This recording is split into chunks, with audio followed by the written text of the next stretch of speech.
增进认知，实现自由。朋友们，这里是老管解牛。中国宣布今年前11个月实现了1.08万亿美元的贸易顺差，创造了世界历史上的新纪录。这到底是真的还是假的？背后的原因是什么？它将对中国和世界经济乃至国际政治经济格局产生怎样的深远影响呢？今天老管给大家来一次硬核分析。看完今天的视频，我相信你肯定会有更清晰、更深刻的认识。这个数字一发布就引起了海内外媒体哗然。有人呢盛赞创造了历史，那有人呢痛骂造假遮丑。那在我看来呢，这个数字是完全正常的，造假的概率基本是0。那我解释一下理由第一，进出口数据是海关和人民银行2个部委分别统计的，那这个造假难度太大了。不像 GDP、失业率、通胀率这类数字它都是统计局自己在那里统计，尤其是失业率和通胀率那还是样本统计，是个抽样的统计，所以呢，那造假简直太简单了。那进出口贸易，你每一步都会在海关的这个系统里留下实时记录，因为你要报关、交税、退税这些手续那你结售汇也要在银行系统留下实时记录。那这可不像你统计 GDP 那也是企业向政府报的数字它不是实时记录的。所以宏观数字里面，人民银行发布的存贷款数据外汇收支数据都造不了假。但是这些数字里面也会有一些猫腻，但这些猫腻呢，基本不会影响全局性的大数字。那这是第一。那第二呢，它没有造假动力。你哪些宏观数据它有造假动力那 GDP 通货膨胀率、失业率这些数字，因为老百姓都知道这些数字差就表明经济不好那这些数字你粉饰的漂亮一些，它能稳住老百姓的心理。但是进出口老百姓他根本不关心，他们也根本就不知道这东西跟经济好坏有啥关系，所以他根本就没有动力去粉饰这些数字。那第三呢，最重要的就是这个巨额的出口顺差数字符合当下的经济逻辑，它是中国当下经济局面的一个必然结果。那为什么这样说呢？我们一起来看。中国今天为什么能够创造万亿的顺差就是2条，又好又便宜。那为什么能够做到又好又便宜呢？这里有4个原因共同促成这个结果。那这4个原因是制造业崛起、榨取性的经济制度、10年大通缩，还有汇率操控。那其中第一个原因呢，是让中国制造的产品变得更好。那后面3个原因呢，它是让中国的商品非常便宜。那我分别来解释一下。那中国的制造业在过去20多年里头强势崛起。那30年前中国改革开放刚开始融入世界贸易经济，那个时候中国商品靠什么占领国际市场靠低价。那个时候为什么能够做到低价？一是太穷了，人便宜物便宜；二是呢当时不在乎这个环境破坏；三是呢当时人民币超贬。那这个我在疯狂印钞这个影片里头讲过但那个时候中国出口的商品都是最初级最简单的东西，服装鞋帽玩具纽扣因为中国没有先进技术那后来稍微进步一点，开始出口收音机录音机、充电器甚至到了这个家电这种初级或者中级的机电产品。但是今天中国的出口大不一样了，你出口产品实行了质的飞跃。现在占大头的是高技术含量的高端制造业，电动车光伏发电电池风电叶片无人机、智能手机、高铁等等。那这些呢都在全世界打遍天下无敌手你有没有发现这样一个现象？这些中国领先的制造品都是在近10几年来刚刚出现的新技术产生的新商品。那这是必然的一个新兴经济体，你想抢夺别人干了几十年，那已经产业链配套齐全、技术根基非常深厚的那些制造业行业，那太难了。但是技术进步产生的新的商品，却是你这个新兴经济体最大的机会。因为大家造这些商品啊，都没有什么积累啊，大家都在同一个起跑线上，那你就更容易调动资源，那迅速组织起来这个迭代进化很快的这个新制造，然后呢，你迅速抢占世界市场。那电动车就是典型的例子呀。那中国以前是给世界其他汽车巨头们生产这个非核心的部件，比方说玻璃呀、座椅呀、装饰板呀、轴承啊等等，那都是打杂的。那中国的汽车行业用关税保护了30多年，你都没能够强大起来，那就是人家积累了几十年的优势啊，你哪那么容易抢得过来啊？但是电动车技术一出现，那中国立即就表现出来极快的发展速度。那这一块呢，除了你特斯拉有先发优势，其他各国大家都是从零开始的，所以这个时候中国的制造能力它就一下子爆发了出来。要技术有啊，要资金有，那你要高素质工人、高素质工程师队伍有的是，那要零配件配套供应的产业链，那比你任何国家都齐全，因为中国过去一直就在给大家做配套。那更关键的是啊，中国比欧美加澳日韩台更便宜。那结果好了，那中国电动车就像突然爆发出来的一股巨大的浪潮，一下子就横扫全球，无人能挡啊。那么以前的老的传统制造的商品，那中国抢夺这个欧美日韩的这个饭碗难度要大一些，但是也是很强势，那也是压得欧美日韩喘不过气来啊。家电、造船啊，特别是造船，那中国抢得最厉害，因为这是个劳动密集型行业。那凡是劳动密集型的，这世界上没有国家能抢得过中国。那原因也很简单，就中国劳动力啊，它一直很便宜。所以啊，你看这个中国制造啊，熬了30多年，一点点积累，一点点进步，那忽然就在最近10年逮住了这个技术创新带来新的制造的机会，这一下子飞跃式变迁，就乌鸡变凤凰了。那这意味着呢，中国制造的商品，你如果出口，那不是以前所能比的呀。你以前生产一双鞋子，一年能创造多少出口产值啊？那你现在要出口几百万辆汽车，你创造多少产值啊？所以你这个出口结构升级了，你的出口规模呀、顺差规模呀，今天一定是更大的，是过去所不能比拟的。那么，中国就算制造再发达，你造的东西再好，你如果价格贵，你也无法抢占世界市场啊，对不对？可是呢，偏偏的，中国制造的商品价格低到让各国都毫无还手之力。那一辆电动车，你在中国，你大概只有美国同类电动车的1半到60%啊。那你说中国电动车要是能卖给美国，那美国电动车厂你还有活路吗？那么我们再看看后面3个原因，看看他们是怎样让中国产品如此便宜的。那先看最重要的第2个，榨取性的经济制度啊，这个东西很厉害啊，它让你这个劳动力成本提升非常缓慢。你这么说太经济学了，你翻译成人话就是，它让老百姓一直处于很穷的状态，富不起来。你比如国有垄断这个经济制度，它把中国60%的最容易赚钱的宝贵资产全都掌控垄断在国有企业手里，然后呢，凭借强力从所有老百姓头上拔毛。那拔走的毛给了谁呀？那给了体制内这1亿多人呢。你比方说你高速公路收费啊，以前收费的时候说啊，收费是为了还贷，那现在好多公路贷款早就还上了，他还继续收，那他也不提那收费还贷这个事儿了，是不是？你知道这个收费每年收多少啊？2021年交通部发布公告说收了6600亿元啊，14亿人口，人均交了470。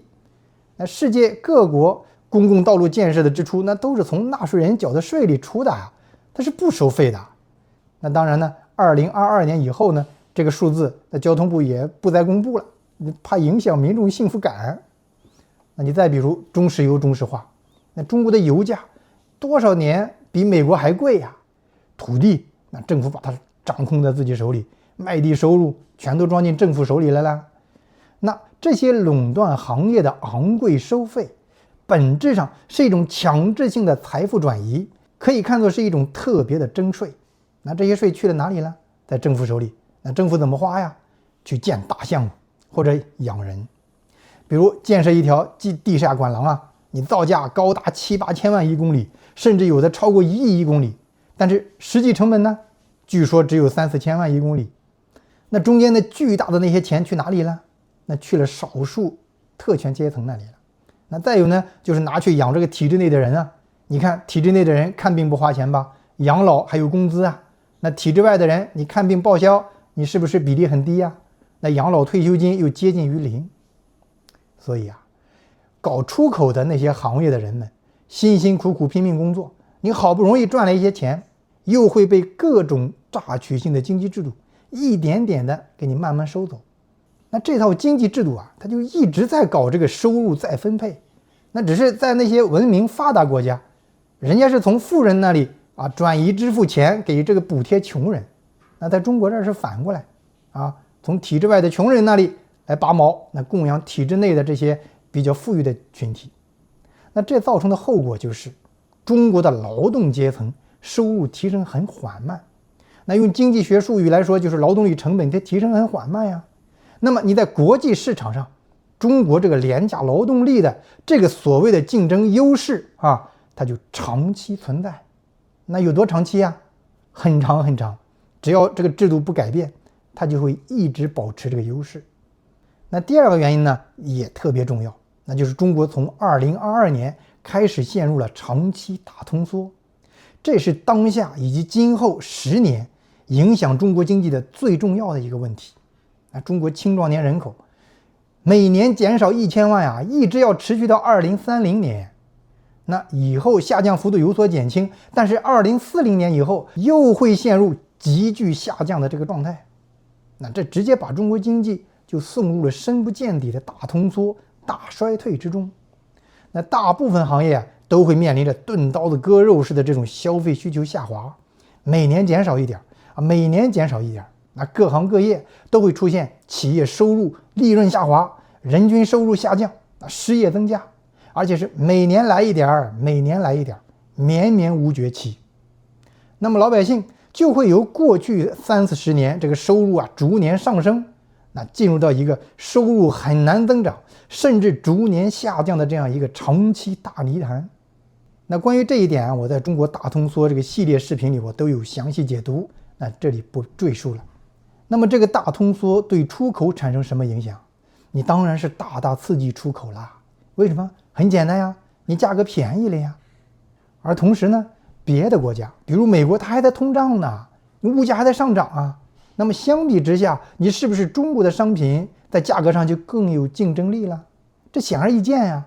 所以千万别觉得中国经济陷入困境了，所以出口啊也要崩了，那1万亿顺差是假的。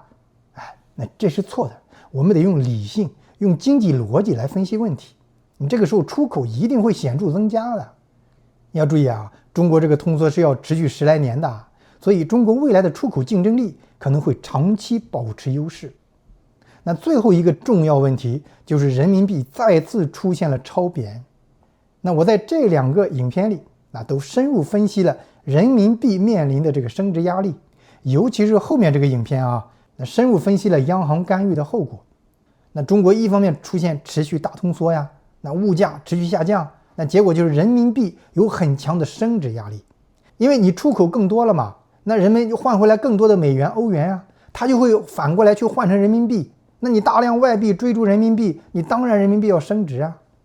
那另一方面呢，中国降低利率的力度不够大，你不能够抵消这个大通缩带来的升值压力。所以呢，我们看到啊，人民币最近1年一直都在强势升值，这是市场的力量。你看这张图，2023年美国不是强势加息吗？那么一直维持着这个高利率水平，那所以人民币啊，你相对美元要贬值。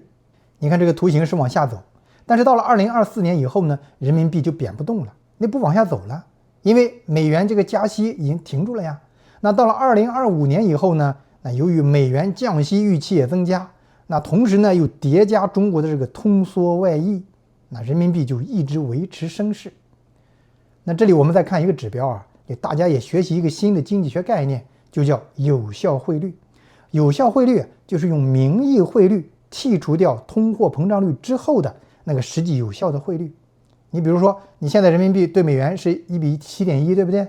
那美国在通胀啊，物价在涨啊，那中国这个通缩呀，物价在跌呀，那么你这个1比7.1，如果你一直保持固定不变，那是不是意味着中国的商品就变得更便宜了？那这个效果呀，它就等价于在中美物价假如都没有变化的情况下，人民币在贬值。哎，有效汇率啊，它就是反映这个实际汇率水平的。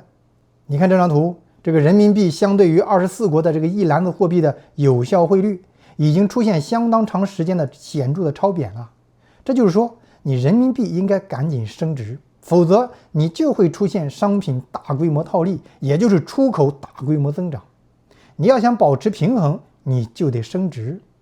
那这一段大家是不是听起来有点绕啊？哎，没错，凡是学习有效汇率这个概念的人啊，都得仔细体会好多遍，你才能理解它的奥妙。那但是这个时候呢，面对这个升值压力，中国政府再次选择了汇率操控。中国在世界上一直有汇率操纵国的这个名号，那这也不怪世界，那中国确实一直把这个汇率操控啊当成一个重要的工具，那甚至上升到货币政策自主权的这种高度。你早在1994到2005年，这中国把人民币汇率牢牢控制在一条直线呀，那持续了11年之久啊。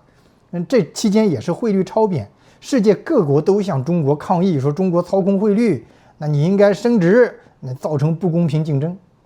但是呢，中国就理直气壮地指着这条直线，宣称我们的汇率是有管理的浮动汇率慷慨陈词，绝不屈服于这个欧美的霸权施压。那这在当时呢，也是世界经济学界的一大笑谈了。那后来我们知道01年到04年，由于这个汇率超贬，出口猛增，你反过来倒逼这个中国央行为了收兑外汇而对内大量投放基础货币，结果造成了严重的通货膨胀啊。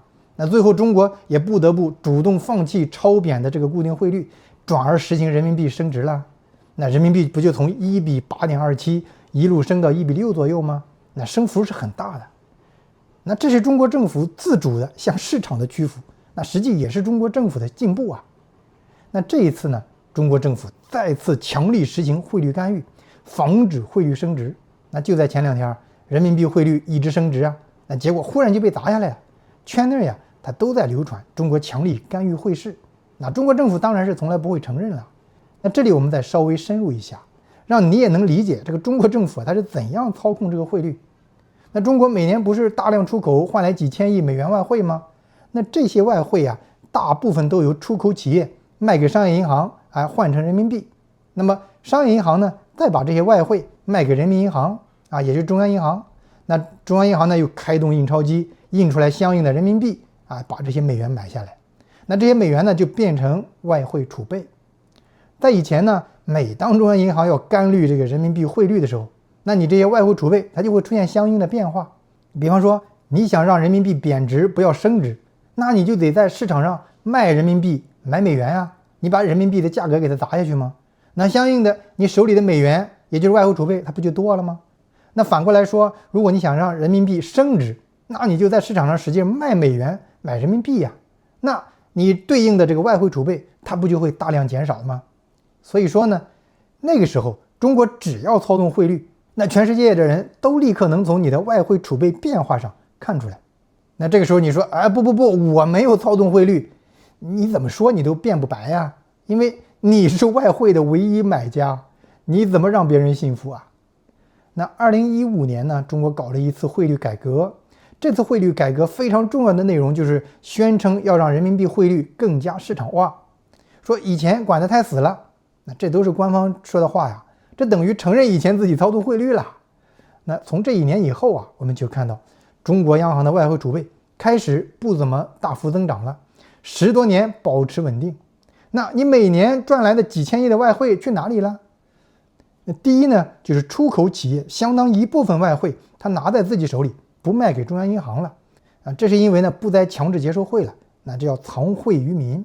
那第二呢，就是中国出现了比较大规模的对外投资，就是很多企业它不是转移到东南亚、墨西哥去设厂生产吗？那他们每年就会用掉1000亿规模的美元。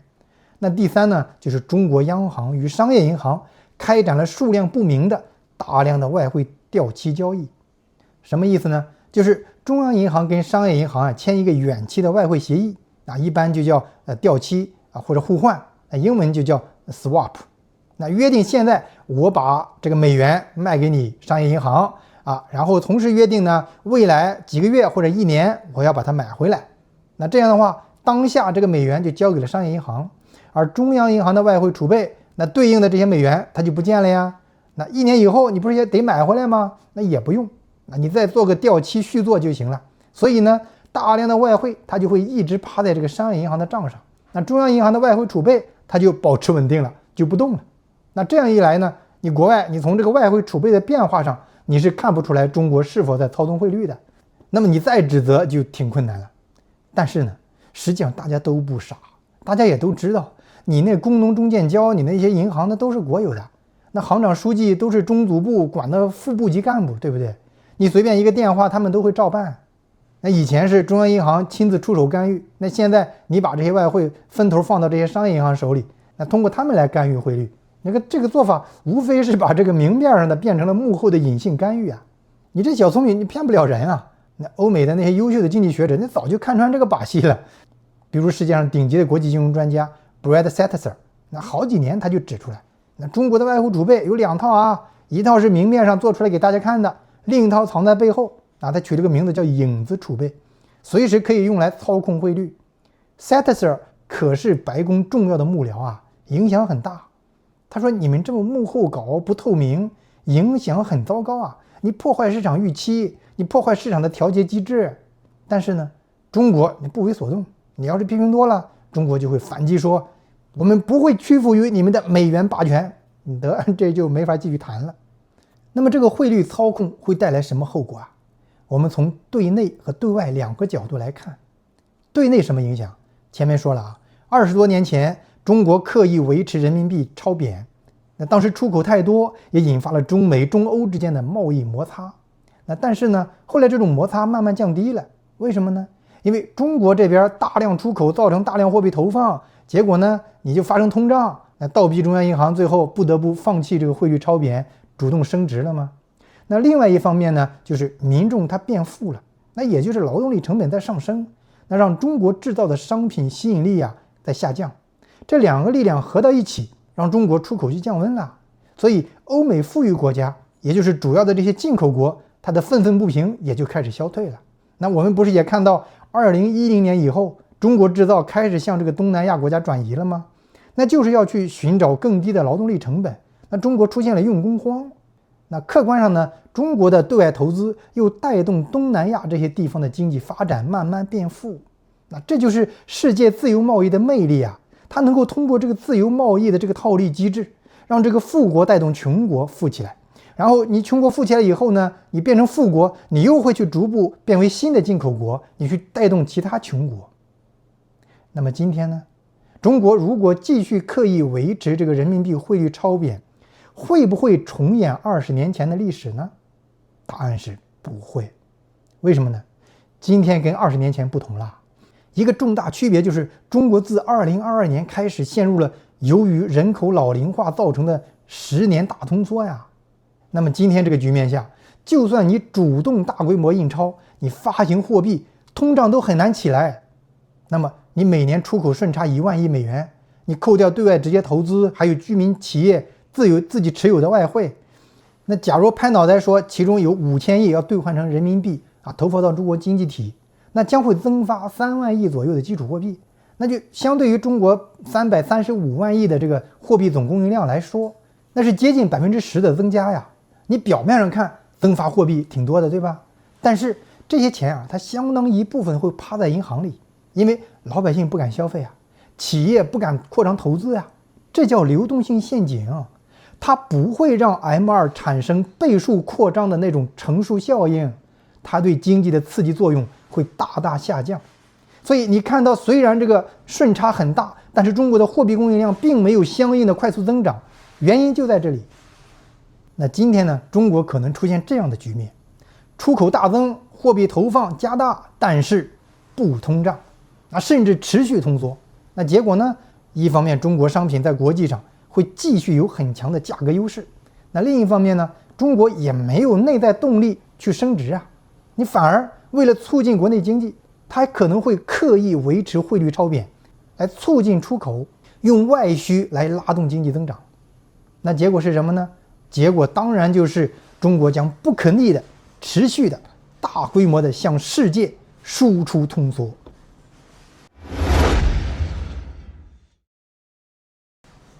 向世界输出通缩是什么意思啊？那就是海量的廉价商品要涌向欧美发达国家。有人会说，这对这些国家不是好事吗？那就跟中国政府官方媒体那个批判美国说的那样，我们把廉价的商品卖给你，帮你降低通胀，你还不领情，你真是得了便宜还卖乖。那这些说法，作为一个官方媒体，它真是太情绪化了，你完全不利于双方沟通啊。那中国输出通缩会带来什么后果啊？假如世界是自由贸易的，又假如世界各国都是实行民主制的自由市场经济国家，那么自由贸易一开始啊是穷国顺差，富国逆差，但最终呢，它会通过这个贸易套利来纠正这个不平衡。为什么呢？因为你一开始很穷啊，富国他花钱来买你的廉价商品，你的民众就会富起来呀，那基本上30年也就富起来了。富起来以后，你的这个人力成本它就贵了呀，你商品就不会那么便宜了，所以你的顺差就会被慢慢的纠正。你看日本不就这样吗？一开始穷，出口很大呀，后来变富了，你不出口下降，到最后也开始出现逆差了吗？你顺差就被纠正了呀。那德国它是个特殊例外啊，在这里不展开。那富国呢，它享受低价进口商品，生活当然变得更美好了。那么民众啊，他就会把省下的那个钱去花在别的地方，发展别的产业啊，尤其是刺激科技创新。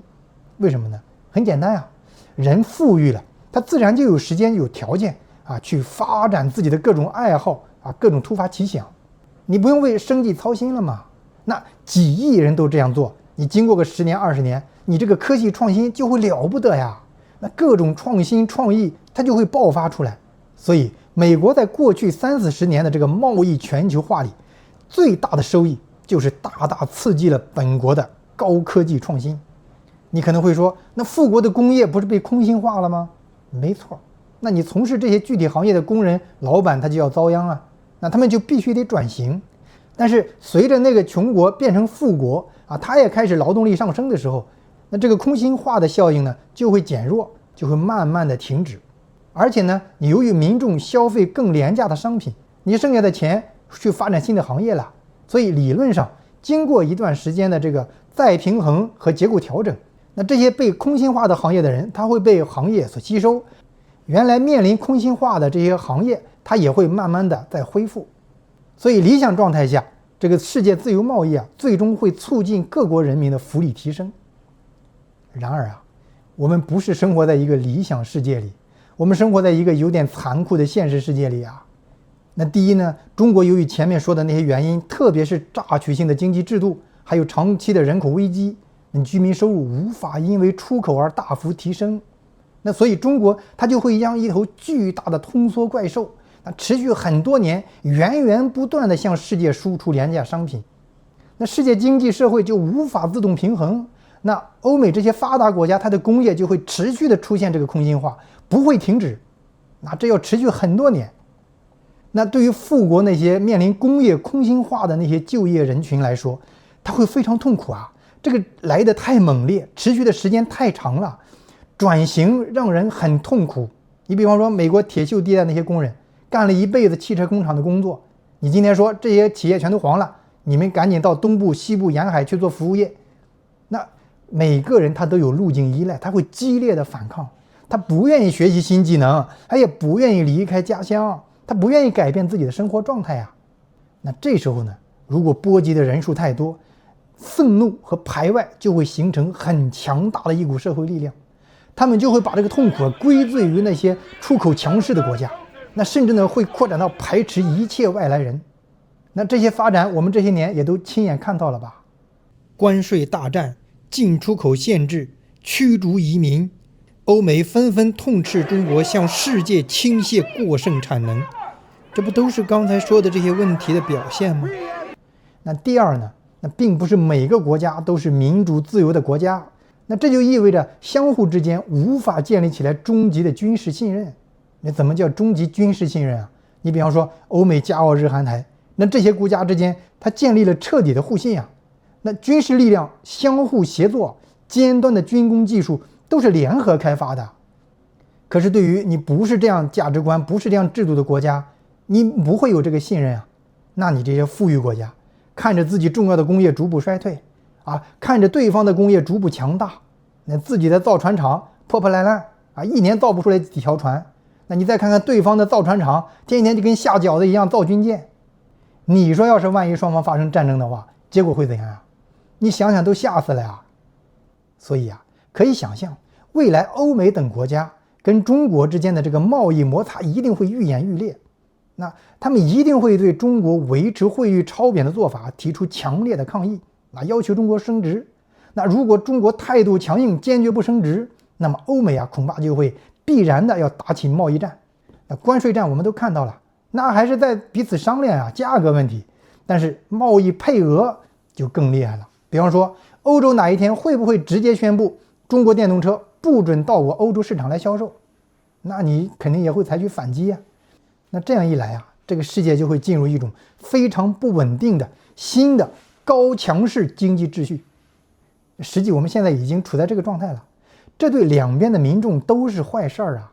那对中国民众是尤其糟糕，因为你本来人口危机已经造成内需严重萎缩了，你就只剩下出口，也就是外需那黑暗当中的一缕阳光了。你要是外需再熄火，你对中国经济来说是不是会难上加难？你对欧美民众的冲击它会小一些啊，因为他们本来就富裕起来了呀。哎呀，所以这个时候啊，你说中国应该加强与欧美的合作和互信，还是应该加强与俄罗斯、朝鲜的合作互信啊？哎呀，我不想聊政治啊，我只想透过经济规律来聊我们每个人将面临一个什么样的经济秩序，我们个人将面临了什么样的生活挑战。那总的来说呀，中国与世界的贸易会被逼走向一个低水平状态。现在博弈已经到这个地步了，绕不过去了。而欧美加澳日韩台以及其他发展中国家，那有可能加快加深这个经济合作。你别看现在美国政府啊跟这个西方欧洲国家啊闹得很凶，但是我个人觉得呀，这只是一点中短期的波澜而已。那最终选民啊会让他们再重新走到一起。那我们个体啊身处在这个洪流当中，我们该如何选择，如何应对？我们的资产配置该如何摆布？那关注老管减流，我将会在后面的影片中逐步讲到这些内容。那最后呢，我祝愿大家在新的这个动荡时代里躲开大坑，抓住机会，实现自由。喜欢我的作品就请给我点赞关注，关注的时候别忘了开启小铃铛，这样我有新的作品啊发布，你就会收到通知。好，朋友们，下次再见。